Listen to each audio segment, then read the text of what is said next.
আসসালামু আলাইকুম। এটিএন বাংলা সংবাদে সবাইকে স্বাগত জানাচ্ছি তনুজা দাস। শুরুতেই জানিয়ে দেব বিআরবি কেবলস সংবাদ শিরোনাম। তিস্তা পাড়ে গণপদযাত্রায় মানুষের ঢল। ভারতের কাছ থেকে ৫৪টি নদীর পানির ন্যায্য হিস্সা আদায় আন্তর্জাতিক ফোরামে যাবার ঘোষণা তারেক রহমানের। স্থানীয় সরকার নির্বাচন নিয়ে রাজনৈতিক বিতর্কে জড়াবে না ইসি। ভোটের সময় ডিসিদের উপর কোনো চাপ আসতে দেয়া হবে না, আশ্বস্ত করলেন সিইসি।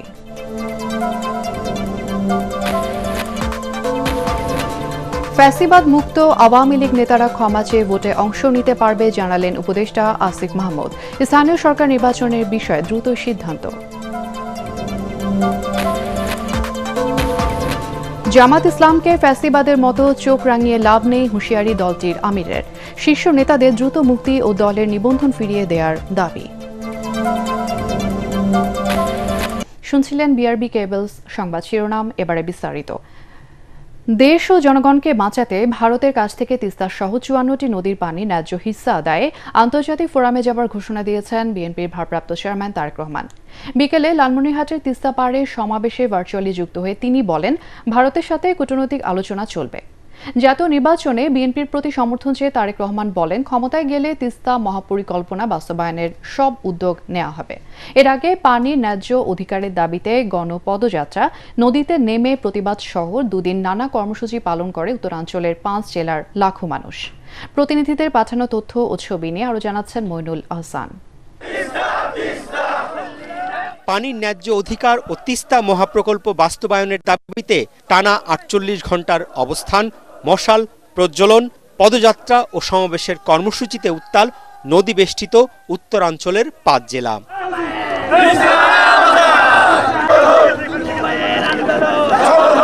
জাগো বাহে তিস্তা বাঁচাই স্লোগানে মঙ্গলবার সকালে রংপুর কুড়িগ্রাম মহাসড়কে শুরু হয় গণপদযাত্রা। কয়েক কিলোমিটার ঘুরে তিস্তা পাড়ে গিয়ে শেষ হয় পদযাত্রা। বিএনপি নেতাকর্মী ছাড়াও এতে ব্যানার ফেস্টুন নিয়ে হাজারো শিশু, কিশোর, নারী, পুরুষ অংশ নেন। সন্ধ্যায় লালমনিরহাটের তিস্তা পাড়ে সমাবেশে লন্ডন থেকে ভার্চুয়ালি যুক্ত হন বিএনপির ভারপ্রাপ্ত চেয়ারম্যান তারেক রহমান। এ সময় তিনি বলেন, ভারতের পানি আগ্রাসনে তিস্তার উপর নির্ভরশীল মানুষ এখন অস্তিত্ব সংকটে। তিস্তার এই স্বাভাবিক পানি প্রবাহকে তারা নিয়ন্ত্রণ করে চলেছে। তাদের এই অপ্রতিবেশীমূলক আচরণের কারণে আজকে উত্তরাঞ্চলের লাখো কোটি জনগণ বন্যায়, খরায় দুর্বিষহ জীবন পার করছে। তারেক রহমান আরো বলেন, উত্তরাঞ্চলের মানুষকে বাঁচাতে প্রয়োজনীয় সবকিছু করবে বিএনপি। প্রতিবেশী দেশের সঙ্গে প্রয়োজনে সকল অসম, অন্যায্য এবং একতরফা যে সকল চুক্তি, এগুলো পুনর্মূল্যায়ন কিংবা পুনর্বিবেচনা করা দরকার। ভারত যদি পানির ন্যায্য হিস্সা না দেয়, তিস্তা চুক্তি করতে অনীহা দেখায়, তাহলে দেশ এবং জনগণের স্বার্থে জাতিসংঘ সহ সংশ্লিষ্ট সকল আন্তর্জাতিক ফোরামে জোরালোভাবে বাংলাদেশের দাবি তুলে ধরতে হবে। জনগণের নির্বাচিত প্রতিনিধির হাতে ক্ষমতা হস্তান্তরের গুরুত্ব তুলে ধরে তিনি আবারও দ্রুত জাতীয় নির্বাচনের দাবি জানান। জাতীয় নির্বাচনের কথা শুনলেই অন্তর্বর্তীকালীন সরকারের কেউ কেউ বিচলিত হয়ে ওঠেন। জাতীয় নির্বাচন নিয়ে এক এক উপদেষ্টা এক এক রকমের বক্তব্য এই খুনি মাফিয়া চক্রের সামনে বিশৃঙ্খলা সৃষ্টির পথ সুগম করে দেয়। এই জন্যই বিএনপি বারবার এই অন্তর্বর্তীকালীন সরকারের প্রতি তাদের কর্মপরিকল্পনার রোডম্যাপ ঘোষণা করার আহ্বান জানিয়েছে। উত্তরাঞ্চলের ৫ জেলার ১১টি পয়েন্টে একযোগে আয়োজিত সমাবেশে বিএনপির সিনিয়র নেতারাও যোগ দেন। এতে স্থানীয়রা বলেন, বৃহত্তর রংপুরের কৃষি অর্থনীতি তিস্তার উপর নির্ভরশীল। বর্ষায় ভারত বাঁধ খুলে দিয়ে বন্যায় ভাসিয়ে দেয়, আর শুষ্ক মৌসুমে ন্যায্য পানি বঞ্চিত করে খরায় তাদের জনজীবন দুর্বিষহ করে তোলে। এই পদযাত্রার মাধ্যমে আমরা ভারতকে জানিয়ে দিতে চাই যে আমাদের যে নদী শুকিয়ে যাচ্ছে, আমাদের যে নদী খনন করা দরকার, সেটার জন্য অবিলম্বে আমাদের ন্যায্য হিস্সা আদায় করতে পারি। মেগা প্রকল্প বাস্তবায়ন হয়, পার্শ্ববর্তী দেশের একটা একগুমির ফলে আমরা এই পানি পাচ্ছি না। এটা আমাদের প্রাণের দাবি। এটা না হলে এই অঞ্চল আগামী 20 বছর 10 বছরের মধ্যে মরুভূমি হয়ে যাবে। পদযাত্রা শেষে তিস্তার পানিতে নেমে প্ল্যাকার্ড প্রদর্শন ও সঙ্গীত পরিবেশন করেন প্রতিবাদী হাজারো মানুষ। দুদিনের অবস্থান কর্মসূচিতে তিস্তাপাড়ের মানুষের সাথে অংশ নেয় বিএনপি সহ বিভিন্ন রাজনৈতিক ও সামাজিক সংগঠন। মইনুল আহসান, এটিএন বাংলা। ভারত বাংলাদেশকে গণতান্ত্রিক দেশ হিসেবে দেখতে চায় না বলে মন্তব্য করেছেন জাতীয় নাগরিক কমিটির নেতারা। রাজধানীতে এক সংলাপে বক্তারা বলেন, দেশের স্বার্থ বিকিয়ে আওয়ামী লীগ ভারতকে অবারিত যে সুবিধা দিয়েছে তা এখন মিলবে না। যে দেশ যেমন আচরণ করবে বাংলাদেশও সেই দেশের সাথে একই আচরণ করবে বলে সতর্ক করেন কমিটির নেতারা। আরও জানাচ্ছেন ইমদাদুল্লাহ বাবু। বিভিন্ন শ্রেণী পেশার মানুষের অংশগ্রহণে জুলাই বিপ্লব পরবর্তী বাংলাদেশের পররাষ্ট্র নীতি নিয়ে দিনব্যাপী জাতীয় সংলাপের আয়োজন করে শিক্ষার্থীদের রাজনৈতিক প্ল্যাটফর্ম জাতীয় নাগরিক কমিটি। আমাদের ফরেন পলিসি হতে হবে মোর ইনওয়ার্ড লুকিং। এতে শিক্ষাবিদরা বলেন, ভৌগোলিক অবস্থানগত কারণে আসিয়ান ও সার্কভুক্ত দেশগুলোর প্রায় ৩০০ কোটি মানুষের মধ্যে সেতু বন্ধন তৈরি করতে পারে বাংলাদেশ, যার কারণে গোটা বিশ্বের নজর এখন বাংলাদেশের দিকে। সার্কে প্রায় ২০০ কোটি মানুষ আর আসিয়ানে প্রায় ১০০ কোটি, তাহলে বাংলাদেশ এই জায়গায় থেকে ৩০০ কোটি মানুষের বাজারকে প্রভাবিত করতে পারে এবং করছে। এখন চিন্তা করতে হবে একটু আউট অফ দি বক্স। বে অফ বেঙ্গলের একটা বড় হটস্পট হলো চিটাগং, কক্সবাজার এবং আরাকান। এখানে যেরকম চীনের একটা ইন্টারেস্ট আছে, ভারতের ইন্টারেস্ট আছে, মার্কিন যুক্তরাষ্ট্রের ইন্টারেস্ট আছে। বিগত ৫০ বছরে কিন্তু আমরা আমাদের ইন্টারেস্ট চিন্তা করিনি। অনুষ্ঠানে রাজনৈতিক দলগুলোর প্রতিনিধিরা জানান, ফ্যাসিস্টদের মতো কারো তাবেদারি নয়, প্রতিরক্ষা এবং ব্যবসা বাণিজ্যের বিষয়টি মাথায় রেখে পররাষ্ট্রনীতি সাজানো হবে। আমাদের ব্যালেন্সিং অ্যাক্ট করতে হবে। আমরা ভারতকেও শত্রু বানাবো না, চায়নাকেও শত্রু বানাবো না, কিন্তু কাউকে আবার আমাদের সভরেন্টিতে হাত দিতে দিব না। আমার রিঅ্যালাইনমেন্টটা সিরিয়াসলি ডিবেটেড হওয়া দরকার, আমার শত্রু এবং স্বার্থ সাপেক্ষে। কারোর সাথে স্বামী স্ত্রী সম্পর্ক চাই না, কারোর সাথে ভাই বোনের সম্পর্ক চাই না। আমরা বাংলাদেশের মানুষের স্বার্থ রক্ষা করে আমরা বাংলাদেশের ইকোনমিক গ্রোথ চাই। সংলাপে নাগরিক কমিটির নেতারা বলেন, ক্ষমতায় গেলে সমান্তরাল কূটনীতির মাধ্যমে সবার সাথে সম্পর্ক রাখবে নতুন বাংলাদেশ। আপনি আমার বর্ডারে হলো সীমান্ত হত্যা করতেছেন, আমি ওটার ন্যায্যতা পাচ্ছি না, বিচার পাচ্ছি না। এই জিনিসগুলো আমাদের নিউ ওয়ার্ল্ড স্টেজের যারা আছে, স্টেক হোল্ডার আছে, তাদের কাছে হলো নিয়ে আসতে হবে।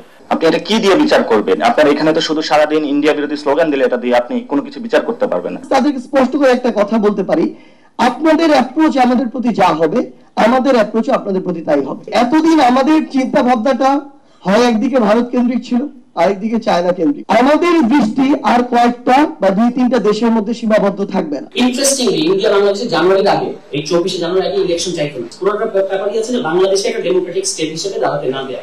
অবশ্যই ইলেকশন হতে হবে, কিন্তু এমন তাড়াহুড়ো করে যেন আমরা না করি যে এখানে রিফর্ম গুলো বেচতে যায়, এবং সেটা বেচতে গেলে আসলে বেনিফিশিয়ারি হবে দিল্লি। এ সময় বাংলাদেশের লক্ষ্য ও উদ্দেশ্যগুলো বিশ্ববাসীর কাছে তুলে ধরতে অন্তর্বর্তী সরকারকে তাগিদ দেন আলোচকরা।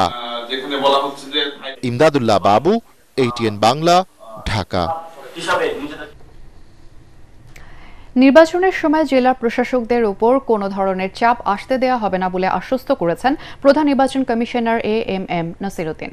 তিনি বলেন, স্থানীয় সরকার নির্বাচনে রাজনৈতিক বিতর্ক চলছে, ইসি সেটার অংশ হতে চায় না। রাজধানীতে ডিসি সম্মেলনে মতবিনিময় শেষে সিইসি এসব কথা বলেন। আরও জানাচ্ছেন সৈয়দ রিয়াজ।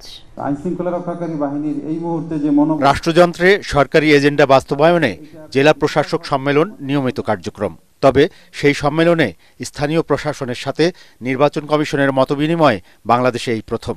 আগামী নির্বাচনকে গ্রহণযোগ্য ও নিরপেক্ষ করতে অন্তর্বর্তী সরকারের যে চ্যালেঞ্জ তা সফল করার লক্ষ্যে নির্বাচন কমিশনের সকল কর্মকর্তারা ডিসিদের সাথে মতবিনিময় করেন।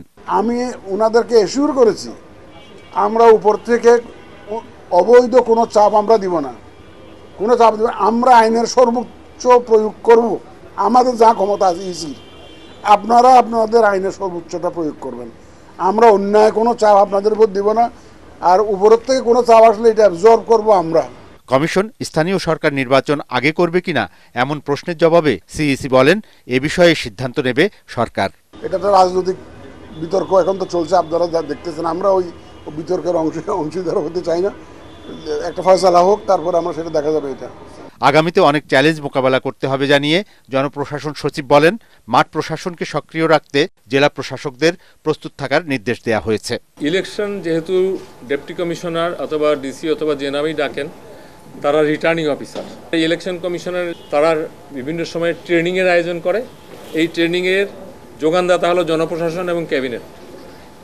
এবার যেটা ডিজায়ার করা হয়েছে তাদেরকে গড়ে তোলার জন্য ট্রেনিংগুলো যাতে আরও বেশি ইফেক্টিভ, আমরা যেটাকে বলি দক্ষ এবং সাহসী, যে নির্দেশনা দেওয়া হবে কাজে এবং কথায় যেন দ্বিমত না থাকে, ঠিক এইভাবে তাদেরকে প্রস্তুত করা হবে। তিনি আরও বলেন, জুলাই অভ্যুত্থানের পর ভেঙে পড়া মাঠ প্রশাসনকে স্বাভাবিক করে নেয়ারও চেষ্টা চলছে। সৈয়দ রিয়াজ, এটিএন বাংলা, ঢাকা। জাতীয় নির্বাচনের আগে স্থানীয় সরকার নির্বাচন হওয়া উচিত, এ বিষয়ে দ্রুতই সিদ্ধান্ত নেওয়া হবে বলে জানালেন স্থানীয় সরকার উপদেষ্টা আসিফ মাহমুদ। ডিসি সম্মেলন শেষে তিনি জানান, জেলা প্রশাসকরাও দ্রুত নির্বাচন দেওয়ার পক্ষে। ফ্যাসিবাদে যুক্ত ছিলেন না আওয়ামী লীগের এমন নেতারা ক্ষমা চেয়ে নির্বাচনে অংশ নিতে পারবে বলেও জানান উপদেষ্টা। আরও জানাচ্ছেন মাহবুব কবির চপল। কথা বলার আগ্রহ থাকতে পারে, যারা বেশি সুযোগ এখন পর্যন্ত নেননি তারা নিতে। দেশের সব সিটি কর্পোরেশন, পৌরসভা, জেলা ও উপজেলা পরিষদে প্রশাসক হিসেবে দায়িত্ব পালন করছেন বিভাগীয় কমিশনার, ডিসি, ইওনো এবং সরকারি কর্মকর্তারা। ডিসি সম্মেলনে স্থানীয় সরকার উপদেষ্টাকে তারা জানান, অতিরিক্ত দায়িত্ব পালন করতে গিয়ে একদিকে প্রশাসনিক কাজ ব্যাহত হচ্ছে, অন্যদিকে বিঘ্নিত হচ্ছে নাগরিক সেবা। পরামর্শ দেন দ্রুত নির্বাচনের। তাদের সাথে একমত পোষণ করেন উপদেষ্টা। একজন অফিসার যখন 2-3টা দায়িত্ব পালন করতে হচ্ছে, তাকে কোনোটাই আসলে ঠিকভাবে পালন করা একজন মানুষের পক্ষে কঠিন হয়ে দাঁড়ায়। সেই জায়গা থেকে আমি ব্যক্তিগতভাবে মনে করি স্থানীয় সরকার নির্বাচন করার মাধ্যমে সেখানে জনপ্রতিনিধি, প্রকৃত জনপ্রতিনিধিদেরকে নিয়ে আসা উচিত। এই বিষয়ে সর্বশেষ যে ঐকমত্য কমিশনের মিটিং ছিল সেখানেও আলোচনা হয়েছে। খুব দ্রুতই কোনো একটা সিদ্ধান্ত আসবে। স্থানীয় সরকার নির্বাচনে আওয়ামী লীগের নেতারা অংশ নিতে পারবেন কিনা সাংবাদিকদের এমন প্রশ্নে উপদেষ্টা বলেন, ক্ষমা চেয়ে নির্বাচন করতে পারবেন তারা। আমরা মনে করি দলীয়ভাবে আওয়ামী লীগের এক ধরনের শাস্তি নিশ্চিত হওয়া উচিত। এখন সেটা কোন প্রক্রিয়া হতে পারে, কী ধরনের শাস্তি হতে পারে, এটার ব্যাপারেও সবার মতামত নেওয়া, কনসালটেশনের ব্যাপার আছে। যারা আওয়ামী লীগ করেছে কিন্তু কোনো প্রকার অন্যায় এবং গণহত্যা কিংবা অপরাধের সাথে যুক্ত নয়, তারা ক্ষমা চেয়ে আবার মেইনস্ট্রিমে স্বাভাবিক অবস্থায় ফিরে আসতে পারে। এবং সেই জায়গা থেকে কেউ যদি নির্বাচন করে তাতেও কোনো বাধা নেই। আসিফ মাহমুদের নিজ এলাকা কুমিল্লার একটি মসজিদে 10 লাখ টাকা অনুদান নিয়ে আলোচনা সমালোচনা চলছে, তার ব্যাখ্যা দেন উপদেষ্টা। মন্ত্রণালয় থেকে বিভিন্ন মসজিদেই বরাদ্দ দেওয়া হয় এবং উপজেলা পরিষদ থেকে, উপজেলা পরিষদের বিশেষ বরাদ্দ থেকে একটা মসজিদে বরাদ্দ দেওয়া হয়েছিল। সেটা একটু মিসআন্ডারস্ট্যান্ডিং হয়েছে, ভুল বোঝাবুঝি হয়েছে। আর হ্যাঁ, এই তো ছাত্রদের মধ্যে কোনো বিভাজন নেই বলেও দাবি করেন তিনি। এই গণঅভ্যুত্থান নিয়ে সবার যার যার জায়গা থেকে যাদের অংশগ্রহণ আছে সবারই ইতিহাসটা লিখে রাখা উচিত। মাহবুব কবির চপল, এটিএন বাংলা, ঢাকা। ডিসিদের রাজনৈতিক দলের হয়ে কাজ না করার নির্দেশ দিয়েছেন আইন উপদেষ্টা ডক্টর আসিফ নজরুল। জনসেবাতে বেশি মনোযোগী হওয়ার পরামর্শ দেন তিনি। বন ও পরিবেশ উপদেষ্টা সৈয়দা রিজওয়ানা হাসান বলেন, জাতীয় নির্বাচনে নির্ভয়ে দায়িত্ব পালন করতে পারবেন জেলা প্রশাসকরা। 3 দিন ধরে চলা ডিসি সম্মেলনের শেষ দিনের বৈঠকে যোগ দিয়ে তারা এসব কথা বলেন। আরও জানাচ্ছেন মনির হোসেন তোপো। ওসমানী স্মৃতি মিলনায়তনে জেলা প্রশাসক সম্মেলনের শেষ দিনে ভিন্ন ভিন্ন সেশনে যোগ দেন বিভিন্ন মন্ত্রণালয়ের দায়িত্বপ্রাপ্ত উপদেষ্টারা। জেলার সমস্যা, সম্ভাবনা এবং আগামীর পরিকল্পনা নিয়ে নিজেদের মতামত দেন ডিসিরা। তাদের বিভিন্ন বিষয়ে দিক নির্দেশনা দেন উপদেষ্টারা। 6 লক্ষ গুলির মধ্যে মাত্র প্রায় 2.5 লক্ষ এখনো উদ্ধার হয়নি, তার মানে উল্লেখযোগ্য সংখ্যক উদ্ধার হয়েছে। বাকিগুলো পর্যায়ক্রমে যে চলমান যে অভিযান আছে সেগুলোর মাধ্যমে এগুলো উদ্ধার করা সম্ভবপর হবে। এবারে নির্বাচন নির্দলীয় সরকারের অধীনে হওয়ায় রাজনৈতিকভাবে ডিসিদের প্রভাবিত হওয়ার কোনো সুযোগ নেই বলে সাংবাদিকদের জানান উপদেষ্টারা। দেশের সবচেয়ে মেধাবী মানুষরা ডিসি হিসাবে কাজ করেন বা প্রশাসনে আসেন কম্পিটিটিভ পরীক্ষার মাধ্যমে। এত বড় রাষ্ট্রের একটা রিসোর্সকে গত ফ্যাসিস্ট রেজিম জনগণকে অত্যাচার করার জন্য, নিপীড়ন করার জন্য এবং তাদের অপকর্ম জায়েজ করার জন্য ব্যবহার করা হয়েছিল। আমরা আশা করব ভবিষ্যতে বাংলাদেশে যেই দলই ক্ষমতায় আসুক, কোনোদিন যেন আমাদের যে প্রশাসন ক্যাডারে যে অসীম আমাদের সম্ভাবনা শক্তি রয়েছে, এটা যেন জনগণকে নিপীড়নের কাজে না লাগিয়ে আমাদের সংবিধানে যেভাবে বলা আছে জনগণের সেবা করার কাজে যেন লাগায়, এটাই হচ্ছে আমার প্রত্যাশা থাকবে। এইবারের তো একটা নির্দলীয় ব্যবস্থাপনায় হবে, কাজে এবারে ডিসিদের দলীয় তকমা থাকার কোনো কারণ নেই, কোনো সুযোগও নেই। যদি কোনো ডিসিকে নিয়ে কোনো রাজনৈতিক দলের কোনো আপত্তি থাকে তিনি সেটা জানালে সেটা আমরা যদি দেখি যৌক্তিক কারণ আছে সেটা আমরা বিবেচনায় নিব, কিন্তু এইবারে ডিসিরা নির্ভরভাবে তাদের কাজ করে যেতে পারবেন, কারণ কোনো ইনফ্লুয়েন্স তাদের উপরে থাকবে না নির্বাচনের ফলকে এইরকম করার বা অন্যরকম করার। সাহিত্য চর্চায় বাধা দেওয়ার চেষ্টা করলে ব্যবস্থা নেওয়া হচ্ছে উল্লেখ করে সংস্কৃতি বিষয়ক উপদেষ্টা বলেন, এবারের বৈশাখ উৎসব শান্তিপূর্ণভাবেই পালিত হবে। আমাদের অনেক জায়গায় সফলভাবে হচ্ছে, যদি 5টা জায়গাও কোনো ঝামেলা হয় এটা আমরা সাথে সাথে অ্যাড্রেস করার চেষ্টা করছি। ফলে এই সাংস্কৃতিক অনুষ্ঠানের ক্ষেত্রে যেখানে যেখানে ট্রাবল দেখা যাচ্ছে স্থানীয় প্রশাসনের সাথে সাথে সেখানে অ্যাড্রেস করছে। রবিবার 3 দিনের ডিসি সম্মেলনের উদ্বোধন করেন প্রধান উপদেষ্টা ডক্টর মোহাম্মদ ইউনূস। মনির হোসেন তপু, এটিএন বাংলা, ঢাকা। জামাত ইসলামকে ফ্যাসিবাদের মতো চোখ রাঙিয়ে লাভ নেই বলে হুঁশিয়ারি দিয়েছেন দলটির আমির ডাক্তার শফিকুর রহমান। জামাতের সাবেক ভারপ্রাপ্ত সেক্রেটারি জেনারেল ATM আজহারুল ইসলামকে মুক্তি না দেওয়া পর্যন্ত আন্দোলন সংগ্রাম চলবে বলেও হুঁশিয়ারি দেন তিনি। বিকেলে রাজধানীর পল্টন মোড়ে বিক্ষোভ সমাবেশে দ্রুত জামাত ইসলামের নিবন্ধন ফিরিয়ে দেওয়ার দাবি জানান দলটির আমির। আরও জানাচ্ছেন ইয়াসিন রানা। ছাত্র জনতার গণঅভ্যুত্থানের মুখে শেখ হাসিনা পালিয়ে যাওয়ার পর এই প্রথম রাজপথে কোনো কর্মসূচি দিল জামাত ইসলামী। দলের সাবেক ভারপ্রাপ্ত সেক্রেটারি জেনারেল ATM আজহারুল ইসলামের মুক্তির দাবিতে রাজধানীর পল্টন মোড়ে বিক্ষোভ সমাবেশ ও মিছিলের আয়োজন করে ঢাকা উত্তর ও দক্ষিণ জামাত। দুপুরের পর থেকেই বিভিন্ন থানা ও ওয়ার্ড থেকে মিছিল নিয়ে সমাবেশে যোগ দেন দলটির নেতাকর্মীরা। বিকেল 4টা নাগাদ নেতাকর্মীদের অংশগ্রহণে নাইটাঙ্গেল মোড় থেকে পল্টন মোড় পর্যন্ত কানায় কানায় ভরে ওঠে সমাবেশ স্থল। নানা স্লোগান আর প্লাকার্ড নিয়ে ATM আজহারুল ইসলামের মুক্তি চান নেতাকর্মীরা। অন্তর্বর্তী সরকারের 6 মাসে অন্য দলের নেতাদের মামলা প্রত্যাহার হলেও আজহারের মামলা কেন প্রত্যাহার হচ্ছে না সেই প্রশ্ন তোলেন নেতারা। আমরা আজকে জিজ্ঞাসা করতে চাই, কোন কারণে বাংলাদেশের জীবিতদের মধ্যে সবচেয়ে নিপীড়িত মজলুম জননেতা ATM আজহারুল ইসলামকে মুক্ত দেওয়া হলো না? ATM আজহারুল ইসলামকে অনতিবিলম্বে যদি মুক্তি দেওয়া না হয় আমরা মিছিল করব, বিক্ষোভ করব, ঢাকাকে অচল করে দেব। প্রধান অতিথির বক্তব্যে জামাতের আমির ডাক্তার শফিকুর রহমান বলেন, ফ্যাসিবাদ পতনের 6 মাস হলেও আজহারুল ইসলামকে কেন মুক্তি দেওয়া হচ্ছে না সে বিষয়ে সরকারকে সুস্পষ্ট বার্তা দিতে হবে। আজহারুল ইসলাম সাহেব কবে মুক্তি হবেন সুস্পষ্টভাবে জানতে চাই সরকারের কাছে। আমরা স্পষ্ট বার্তা দিতে চাই, তার মুক্তি না হওয়া পর্যন্ত এই সমাবেশ প্রথম নয়, শেষও নয়, সমাবেশ, বিক্ষোভ, আন্দোলন অব্যাহত থাকবে। জামায়াতের নিবন্ধন ফিরিয়ে দেওয়ার দাবি জানিয়ে বলেন, জামায়াত কারো চোখ রাঙানিতে ভয় পায় না। আমাদেরকে মেহেরবানি করে কেউ নতুন করে আর চোখ রাঙাবেন না। ফ্যাসিবাদের ভাষায় কেউ কথা বলবেন না, কথা বলবেন রাজনীতিবিদের ভাষায়। আমরা ওয়েলকাম করব, সমালোচনা করবেন, চুমু দেব, কিন্তু চোখ রাঙাবেন না মেহেরবানি করে। এই সংগঠন কারো চোখ রাঙানোর পরোয়া করে না। সমাবেশ শেষে বিক্ষোভ মিছিল বের করেন দলের নেতাকর্মীরা। মিছিলটি পল্টন থেকে শুরু হয়ে শাহবাগ গিয়ে শেষ হয়। Yasin Rana, ATN Bangla, Dhaka. July August গণহত্যা এবং মানবতা বিরোধী অপরাধের মামলায় শেখ হাসিনা, ওবায়দুল কাদের সহ 46 জনের বিরুদ্ধে 20 এপ্রিল তদন্ত প্রতিবেদন দাখিলের নির্দেশ দিয়েছে আন্তর্জাতিক অপরাধ ট্রাইব্যুনাল। বিচারপতি গোলাম মর্তুজা মজুমদারের নেতৃত্বাধীন 3 সদস্যের ট্রাইব্যুনাল এই আদেশ দেন। তবে আগামী মাসের মধ্যেই তদন্ত প্রতিবেদন পাওয়া যাবে বলে আশা করছে প্রসিকিউশন। জাতিসংঘের রিপোর্ট গণহত্যার অকাট্য দলিল হিসেবে আদালতে উত্থাপন করা হবে বলে জানান চিফ প্রসিকিউটর। আরও জানাচ্ছেন হুমায়ুন চিশতি। জুলাই আগস্ট গণহত্যা ও মানবতা বিরোধী অপরাধের মামলায় গত বছরের অক্টোবরে সাবেক প্রধানমন্ত্রী শেখ হাসিনা, ওবায়দুল কাদের সহ 46 জনের বিরুদ্ধে গ্রেফতারি পরোয়ানা জারি করে আন্তর্জাতিক অপরাধ ট্রাইব্যুনাল। এদের মধ্যে সাবেক মন্ত্রী, প্রতিমন্ত্রী, প্রধানমন্ত্রীর উপদেষ্টা, সাবেক বিচারপতি সহ 16 জনকে মঙ্গলবার তৃতীয়বারের মতো ট্রাইব্যুনালে হাজির করা হয়।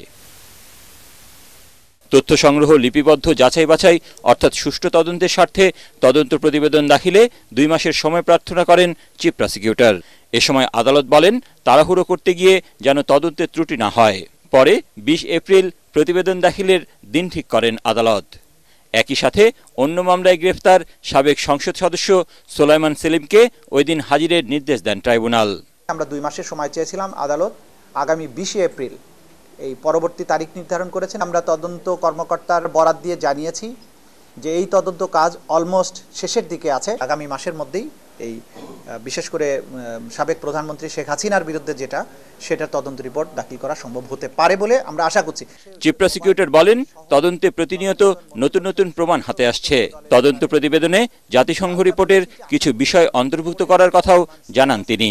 আমরা জাতিসংঘের কাছে চেয়েছি যে তারা যে সমস্ত ম্যাটেরিয়ালের উপর ভিত্তি করে এই প্রতিবেদন তৈরি করেছেন সেগুলো পাওয়ার ব্যাপারে আমরা তাদেরকে রিকোয়েস্ট জানিয়েছি। সেগুলো আমরা সংগ্রহের একটা প্রক্রিয়ার মধ্যে আছি।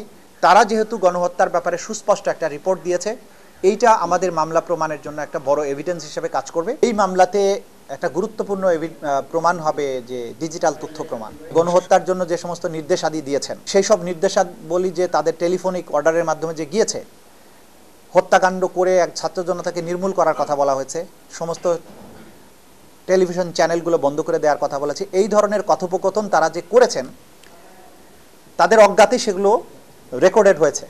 তো সেগুলো আমাদের হাতে আসছে। তো আমরা যেটা বুঝি আপনাদেরকে যেটা বলতে পারি যে মানুষকে মারার জন্য যে ফাঁদ তারা পেতেছিলেন সেই ফাঁদে হয়তো তারাই পড়তে যাবেন। ইতোমধ্যে এসব মামলায় অনেকেই জামিন আবেদন করেছেন। এ প্রসঙ্গে চিফ প্রসিকিউটর বলেন, এই অপরাধ জামিন অযোগ্য, তবে সিদ্ধান্ত দেওয়ার এখতিয়ার একমাত্র আদালতের। আমরা এই জামিনের ঘোরতর বিরোধিতা করব এবং তথ্য প্রমাণ তুলে ধরব যে কেন এই আসামিদেরকে জামিন দেওয়ার কোনো সুযোগ নেই। জুলাই আগস্ট গণ অভ্যুত্থানে এখন পর্যন্ত 1500-র বেশি শহীদের নাম তালিকাভুক্ত করা হয়েছে বলে জানান chief prosecutor. Humayun Chishti, ATN Bangla, Dhaka.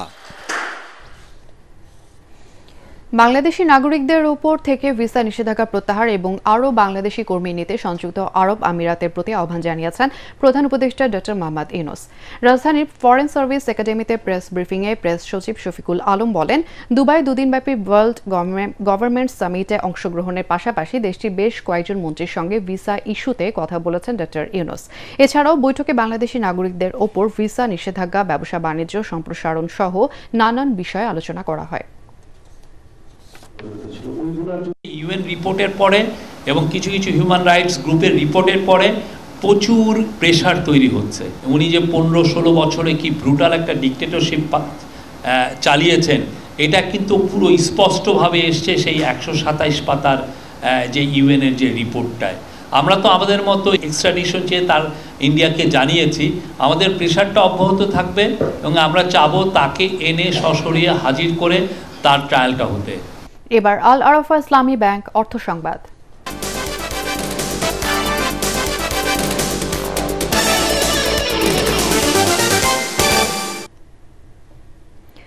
Dollar সংকট কাটাতে 19তম ঢাকা আন্তর্জাতিক টেক্সটাইল ও গার্মেন্টস মেশিনারি এক্সিবিশন বাংলাদেশের অর্থনীতিতে অবদান রাখবে বলে মনে করেন টেক্সটাইল মিলস অ্যাসোসিয়েশনের সভাপতি শওকত আজিজ রাসেল। তিনি জানান, টাকার অবমূল্যায়নের কারণে নগদ অর্থের ঘাটতি বাড়ছে। রাজধানীর একটি হোটেলে ডিটিজি 2025 নিয়ে আয়োজিত সংবাদ সম্মেলনে উদ্যোক্তারা বলেন, কারখানায় নিরবিচ্ছিন্ন গ্যাসের অভাবে উৎপাদন ব্যাহত হচ্ছে। রাজনীতি স্থিতিশীল না হওয়া পর্যন্ত নতুন করে বিনিয়োগ হবে না বলেও আশঙ্কা করছেন তারা। ডলার সংকট, ব্যাংকের তারল্যের সংকট, সুতরাং আমাদের বিদেশি যদি পার্টনার হয় এখানে একটা স্বস্তির ব্যাপার থাকে। তবে সাবজেক্ট টু সরকারের একটা দিক নির্দেশনা থাকতে হবে যে তোমার গ্যাস প্রাইস এত থাকবে আগামী এত বছর, তোমার ইন্টারেস্ট রেট এর বাইরে যাবে না। তাহলে আমরা একটা চিন্তা ভাবনা করে আমার বিদেশি পার্টনারকে কনভিন্স করে আনতে পারবো। আনসার্টেনিটির মধ্যে কোনো বিদেশি ইনভেস্টর আসবে কিনা আমার সন্দেহ আছে।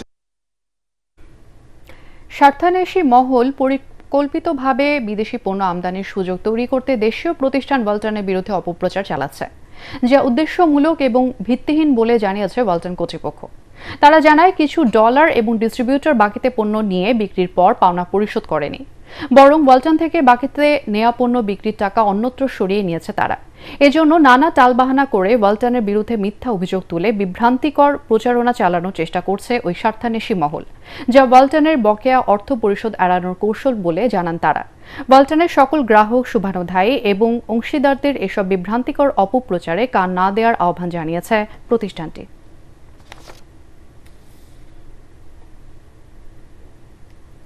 এবারে পাটেক্স খেলার খবর।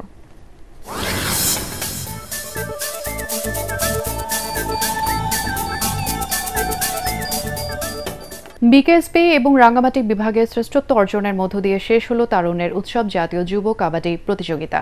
পল্টন ময়দানে চূড়ান্ত পর্বে বালক বিভাগে বগুড়া জেলাকে 42-20 পয়েন্টে হারিয়ে চ্যাম্পিয়ন হয়েছে বিকেএসপি।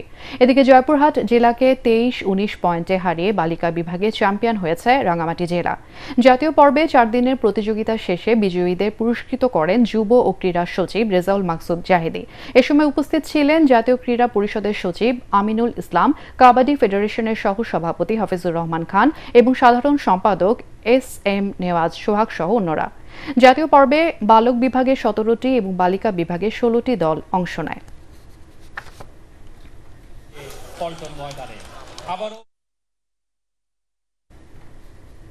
শেষ করার আগে বিআরবি কেবলস সংবাদ শিরোনাম আরও একবার।